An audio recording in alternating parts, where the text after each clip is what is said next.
గురువుకి స్వాగతం. సో నిన్న ఒక బ్యూటిఫుల్ క్వశ్చన్ తయారు చేసాం. What is the purpose of life and birth? ఇది కాన్స్టెంట్ గా లోపల ఎప్పుడు రింగ్ అవుతూ ఉండవలసిన question. What is the purpose of life? What is the purpose of life and birth? I'm approaching it whether it is slow or not or fast, but at least I'm approaching it. దాన్ని approach అవుతున్నానా? అసలు what is the purpose of life? నీ purpose of life answer కి నువ్వు ఆ టైంలో ఉన్న నీ మైండ్ స్థితికి లింక్ ఏంటి, దాన్ని బట్టి నీ పర్పస్ మారుతుందా లేదా. సో ఈ ఈ పర్పస్ ఆఫ్ లైఫ్ అనేది ఒక కాన్స్టెంట్. ఇంట్లో ఎక్కడొక్కడ కళ్ళకి ఎదురుకుండా కనబడేట్టుగా రాసుకోండి, అస్తమానం గుర్తు తెచ్చుకుంటూ ఉండండి. జస్ట్ దానికి ఆన్సర్ ఏముంటుందో ఆలోచిస్తుండండి. మీరు ఒక రకంగా చెప్పాలంటే డ్రిఫ్ట్ వాచింగ్ కి ఇదే బేసిక్ క్వశ్చన్ పెట్టుకొని చేయొచ్చు. What the purpose of life అనే బర్త్ అనే గురించి ఆలోచిస్తూ దీని గురించి కాకుండా వేరే ఆలోచనలు ఏమన్నా వస్తే అవి నోట్ చేస్తే డ్రిఫ్ట్ వాచింగ్ అవుతుంది. సో డ్రిఫ్ట్ వాచింగ్ కి ద బెస్ట్ క్వశ్చన్ అనమాట ఇది.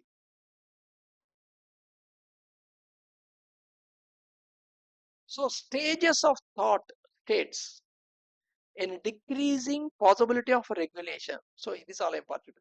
మనకు వెంటనే ఇంతవరకు మైండ్ గురించి తెలియంగానే అనిపిస్తుంది థాట్ ని కంట్రోల్ చేసేయాలి, థాట్స్ లేకుండా చేయ ఉండాలి, అవసరమైన థాటే ఉండాలి. శరీరంలో నా మిగతా భాగాలన్నీ ఏమో నేను అనుకున్నట్టు పనిచేస్తున్నాయి. నేను పని చేయమన్నప్పుడు పని చేస్తాయి, పని చేయతున్నప్పుడు రెస్ట్ తీసుకుంటాయి. ఇప్పుడు నీ చెయ్యి ఏదైనా రాసేప్పుడు, ఏదైనా వస్తువుతో పని చేసేప్పుడు ఆ చెయ్యి పని చేస్తుంది. అదే అసమాన చెయ్యి కదులుతుంటుంది కిందకి మెరికి ముందుకి వెనక్కి. సో నీ రెగ్యులేషన్ లో ఉంటుంది. బట్ కానీ మైండ్ వచ్చేప్పటికి నీ రెగ్యులేషన్ లో కనబడదు, అందుకని దాంతో చాలా ఫైట్ చేస్తూ ఉంటావు.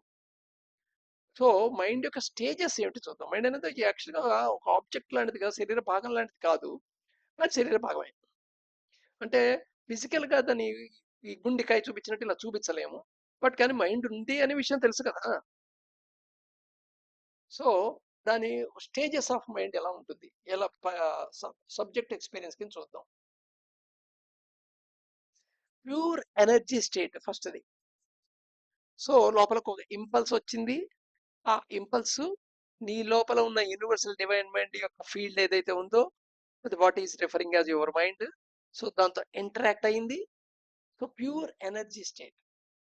ప్యూర్ ఎనర్జీ స్టేట్ ఒక రకంగా చెప్పాలంటే ఇంటరాక్షన్ ప్రాసెస్ ఇంతకు ముందు కూడా తెలుసుకున్నాం. లోపలికి ఇంపల్స్ వస్తుంది. ఇంపల్స్ వచ్చిన తర్వాత నీ థాట్ ప్యాటర్న్ కి దానికి ఫ్రిక్షన్ క్రియేట్ అవుతుంది. ఆ ఫ్రిక్షన్ నుంచి ఒక స్పార్క్ వస్తుంది. ఆ స్పార్క్ అని మనం డిజైర్ అని పిలుస్తూ ఉంటాం. అది ప్యూర్ ఎనర్జీ స్టేట్ అనమాట. ఇంకా థాట్ కింద మారలా, అది జస్ట్ ప్యూర్ ఎనర్జీ స్టేట్. అది అది థాట్ కింద ఎప్పుడు మారుతుంది? మోటివ్ దానికి సప్లై జరిగినప్పుడు. సో థాట్ ఫామ్ అయింది. థాట్ ఫామ్ అయినా ఇంకా నీకు థాట్ అప్పుడే నీ ఆబ్జెక్ట్ అబ్జర్వేషన్ లోకి రాదు. నీ సబ్జెక్ట్ అబ్జర్వేషన్ లో ఆబ్జెక్ట్ కింద అప్పుడే కనపడదు. ఆ స్టేజ్ ఏమంటాం అంటే థాట్ సప్రెస్డ్ స్టేట్ అంటాం. తర్వాత స్టేట్ థాట్ ఎక్స్ప్రెస్డ్. నీకు థాట్ అప్పుడు నీకు ఆబ్జెక్ట్ కింద నీకు సబ్జెక్ట్ ఎక్స్పీరియన్స్ లోకి వస్తుంది. Pure energy state, thought suppressed, thought expressed. Thought express stage మనకు ఆల్రెడీ అబ్జర్వేషన్ లో చూసి కనబడే ఉంటుంది. నెక్స్ట్ తర్వాత స్టేజ్ లో వర్డ్స్ అండ్ పిక్చర్స్. సో ఆ థాట్ వర్డ్స్ రూపంలో లేదా పిక్చర్స్ రూపంలో వస్తుంది. ఇక్కడ నీకు యాక్షన్ కింద నెక్స్ట్ స్టేజ్ లో యాక్షన్ కింద బయటకు వస్తుంది. తర్వాత నువ్వు మాటలు అంటాం కానీ లేదా ఒక బిహేవియర్ యాక్షన్ చేయటం కానీ జరుగుతుంది. So thought is behind every action. So ఆ థాట్ ఏంటి? ఫస్ట్ ప్యూర్ ఎనర్జీ స్టేట్ లో ఉంటుంది. Thought suppressed state, thought expressive state, words and picture stage and action stage. So దీంట్లో మనకి యాక్షన్ స్టేజ్, కొంతమందికి యాక్షన్ స్టేజ్ లో ది సబ్జెక్ట్ ఎక్స్పీరియన్స్ గా కనబడుతుంది. కొంతమందికి వర్డ్స్ అండ్ పిక్చర్ స్టేజ్ లో సబ్జెక్ట్ ఎక్స్పీరియన్స్ కనబడుతుంది. కొంతమందికి థాట్ ఎక్స్ప్రెషన్ స్టేజ్ లో కనబడుతుంది. కొంతమంది థాట్ ఇంకా ఫామ్ కాలేదు, ఫామ్ అవుతుంది, నెబ్యులస్ లాగా ఉంది, ఎక్స్ప్రెస్ స్టేట్ లో ఉంది అని కనబడుతుంది. కొంతమందికి ప్యూర్ ఎనర్జీ స్టేట్ కూడా తెలుస్తుంది. ఇది అవేర్నెస్ లెవెల్ బట్టి ఉంటుంది అనమాట.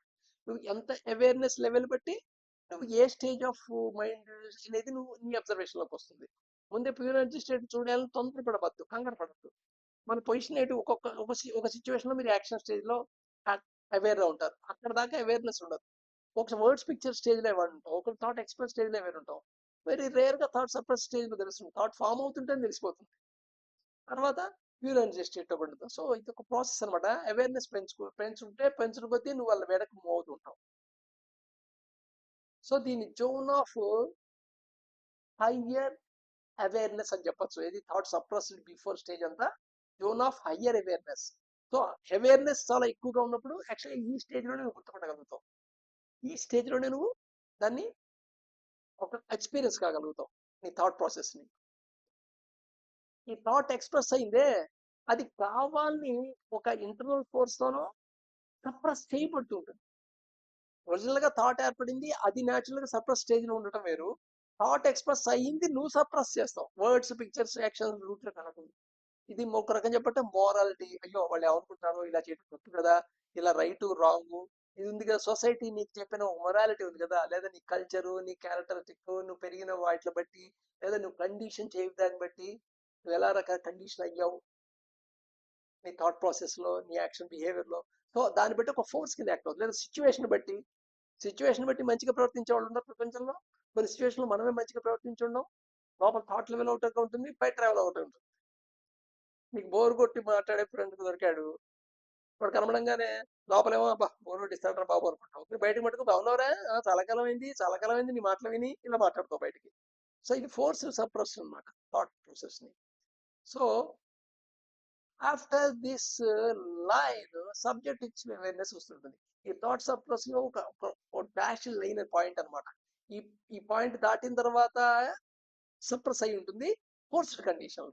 Natural suppress thought suppress condition form అవుతున్నప్పుడు సప్రెస్ కండిషన్ వేరు, ఫోర్స్ అవుతుంది వేరు.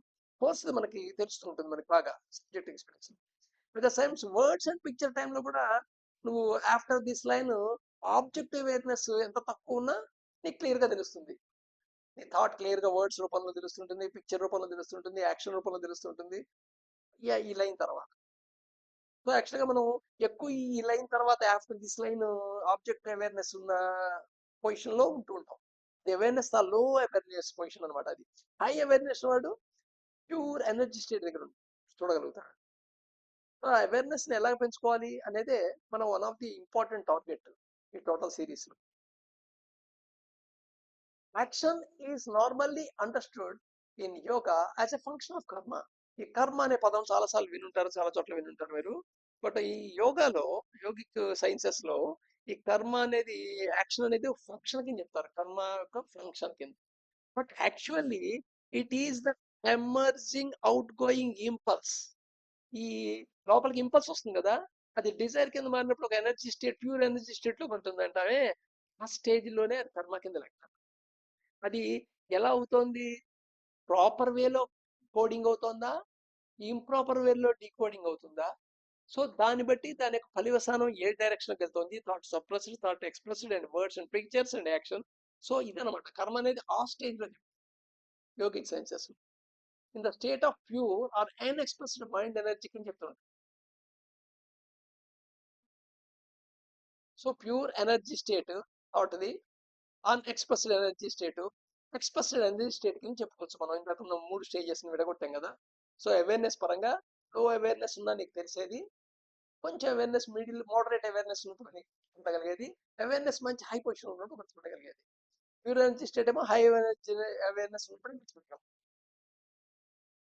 సో ఇది మోడిఫై అవుతుంది దేని కింద, స్పెసిఫిక్ ఫార్మ్ ఆఫ్ ఎక్స్ప్రెషన్, అంటే యాక్షన్ మనం చెప్తాం. ఈ స్పెసిఫిక్ ఫార్మ్ ఆఫ్ ఎక్స్ప్రెషన్ జనరల్గా మనం ఫంక్షన్ ఆఫ్ కర్మ అని చెప్తుంటాం. అందుకని ఫంక్షన్ ఆఫ్ కర్మ అని యాక్షన్ కింద చెప్తూ ఉంటాం. బట్ యాక్చువల్గా యోగిక్ సైన్స్ ప్రకారం ప్యూర్ ఎనర్జీ స్టేట్ దగ్గర నుండి కర్మ కింద తీసుకోవచ్చు.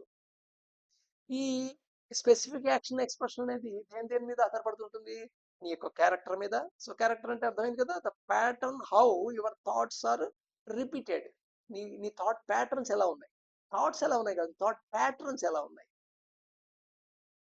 నెక్స్ట్ తర్వాత నువ్వు ఎడ్యుకేషన్, నువ్వు ఏమేమి నేర్చుకున్నావు, ఏమిటి, ఎలా నేర్చుకున్నావు, నువ్వు అనుకున్న ఎడ్యుకేషన్ ప్రకారంగా నీకు అర్థమైంది ఏంటి, నీ అర్థం ఎంత అండర్స్టాండ్ అయింది, ఎంత మెమరీలో ఉంది. అలాగే ఏ సర్కమ్స్టెన్సెస్ నువ్వు బతికావు.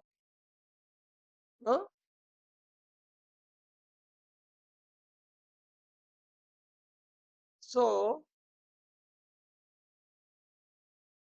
ఏ ఎన్విరాన్మెంట్ లో నువ్వు బతికావు, ఎక్స్టర్నల్ ఎన్విరాన్మెంట్ ఎలాంటి దాంట్లో బతికావు, ఎలాంటి హౌస్ ఎన్విరాన్మెంట్ ఉంది, ఎలాంటి బయట ఎన్విరాన్మెంట్ ఉంది. అలాగే నీ టోటల్ మెమరీలో ఏమేమి ఉంది, మెమరీలో ఎలా ఎలా మెమరీ ఉంది, ఆ మెమరీలో ఈ ఈవెంట్స్, థింగ్స్, ఆబ్జెక్ట్స్ ఏవైతే పిక్చర్స్ ఫామ్ అయ్యాయో అవి ఎలా ఇమోషన్ గ్రూప్తో ఉన్నాయి. ఎమోషన్ నెట్వర్క్లో ఎలా లింక్ అయి ఉన్నాయి, అలాగే నువ్వు ఎలాంటి కల్చర్ లో బతికావు, నీ కల్చర్ ఏం ఫామ్ అయింది, ఏ కల్చర్ బేసిస్ లో నీకు బ్రాటప్ జరిగింది. సో వీటన్నిటి మీద ఆధారపడుతుంది ఈ ఎక్స్ప్రెషన్ అనేది. బట్ కానీ అందరిలో ఈ ప్రాసెస్ సేమే. ఇది ఇంపల్స్ లోపలికి రావటం, థాట్ ప్యాటర్న్స్ తో ఫ్రిక్షన్ క్రియేట్ అవటం, ఒక స్పార్క్ క్రియేట్ అవటం, ఆ స్పార్క్ డిజైర్ అంటాం, దానికి మోటివ్ సప్లై చేస్తే అది థాట్ కింద మారుతుంది. ఈ థాట్ కింద మారిన తర్వాత అది express energy, unexpressed energy state లో ఉంటుంది, లేదా ఎక్స్ప్రెస్ ఎనర్జీలోకి వెళ్తుంది. ఈ ఎక్స్ప్రెస్ ఎనర్జీ నుండి ఒక ఫార్మ్ ఆఫ్ ఎక్స్ప్రెషన్ వస్తుంది నీకు బిహేవియర్ లో. అది మటుకు దేని మీద ఆధారపడుతుంది? క్యారెక్టర్ మీద, ఎడ్యుకేషన్ మీద, సర్కమ్స్టాన్సెస్ మీద, ఎన్విరాన్మెంట్ మీద, మెమరీ మీద, కల్చర్ మీద. So I got it. రేపు